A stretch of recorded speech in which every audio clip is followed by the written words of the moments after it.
Bryant Street Publishing presents Let Me In by Erin Mccarthy.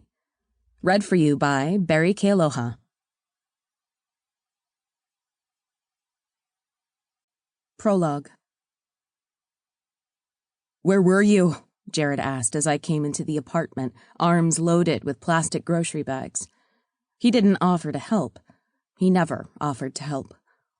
His tone was congenial, but after 6 months of living with him, I knew him well enough to recognize that he was looking to trap me, to start a fight, to back me into a verbal corner where he could accuse me of some misconduct and there would be no way to argue rationally with him. The grocery store? I staggered to the kitchen and heaved the 8 bags onto the counter.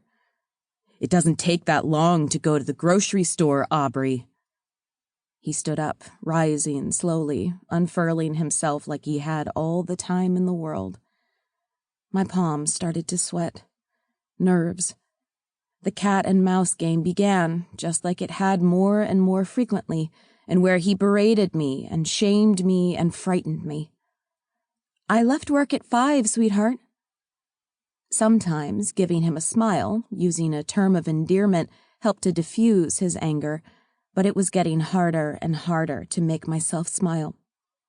It was also hard to believe I'd ever looked at him and thought he was gorgeous, thought he was so sweet, so charming. There was nothing charming about him at all now. He was cruel and insecure and sadistic, and I was afraid of him, yet even more afraid to leave him. He moved towards me, arms crossing over his chest. "You fucking the bag boy, babe? Is that it? You can't come home on time and cook me some dinner because you're too busy in the back room blowing some loser?" I shook my head, saliva thick in my mouth.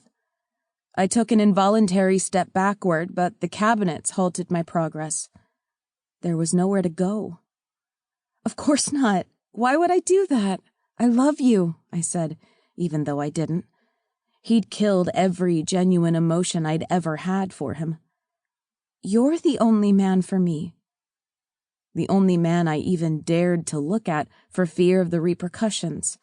The only man whose touch I granted, even when I wasn't in the mood, or I was tired, or he purposely degraded me. I knew that if the fear could be peeled away, there would be nothing there but pure hatred for Jared, but the terror was too overwhelming.